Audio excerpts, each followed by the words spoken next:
This is a quick tutorial on sentence fragments. A couple of weeks ago, we had a lesson in class about simple sentences. And so this PowerPoint goes along with that, and we're going to get into some things we didn't get into in that lesson during class. Sentence fragments are often a problem in students' writing, as I have gone through several things that you guys have written for me this year. I've seen them.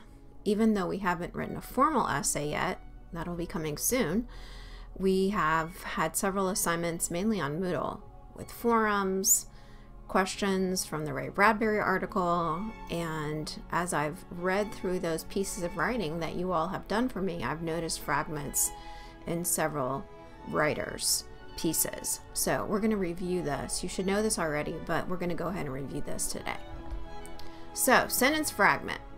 Our PowerPoint here tells us that not all sentences are created equal, and we have two groups of words which appear to be sentences just by observing quickly. He practiced every day, period, and then determined to win, period. So if you weren't really analyzing it, you might assume that both of these groups are words are sentences because they both begin with a capital letter. They both end with a period. However, if you look carefully at the second group of words, you'll see that it doesn't express a complete thought. So therefore, it is a sentence fragment. Something is missing there. And I'm sure you guys can figure that out already.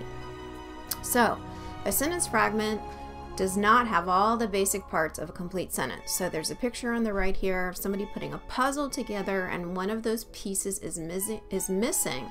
So the puzzle is not complete. Same thing with a sentence. If one piece is missing, the sentence is not complete. Something is missing, and we need to correct that. So here, the first example is this. Is a large hairy spider. Well, the piece of the puzzle that's missing is there's no subject. What is a large hairy spider? Fill that in. Again, a couple of weeks ago, we did a lesson in class on simple sentences. And we talked about how a simple sentence just needs a subject and a verb. The subject, remember, is the who or what did or is something. So in this case, it would be the is something. So we would need to fill that in with something like tarantula. A tarantula is a large hairy spider. Here's another example of a fragment. In this case, the piece of the puzzle that is missing is the verb. Some tarantulas to a length of 3.5 inches. Well, we need a verb after that word tarantulas, again, to make it a complete thought. Here's another kind of fragment that happens frequently with writers. Although tarantulas are often feared. Well, there is a subject, tarantulas. There is a verb, it's a verb phrase, are feared with that adverb often in between. But there's something missing there. You need something to come after it. For example, you might say, although tarantulas are often feared, comma, they are really harmless creatures, period. So again, complete sentence is a group of words that contains a subject and a verb and expresses a complete thought. So here's an example. The streets are crowded. Where's our subject? Streets. Again, from the simple sentences lesson, who or what did or is something. Streets. Verb. Are. Let me back up here a minute. I went too quickly.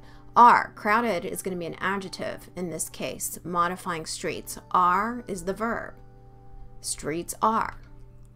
A monkey cried a warning. What's our subject? Of course, monkey. What did the monkey do?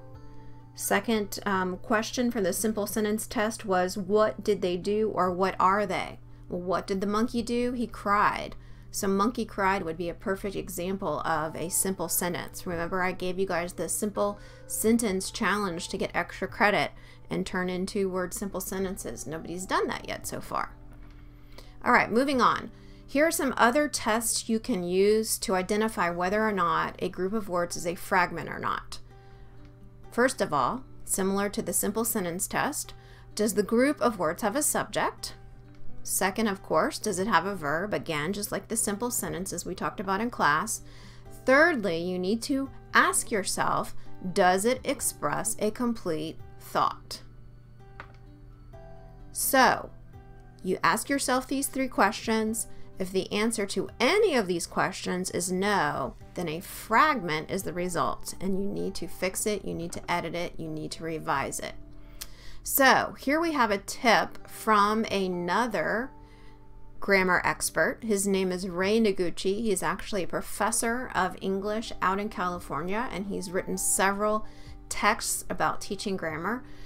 He tells us this: you can do this test to figure out if a group of words is a fragment or not, and it's called the yes/no question.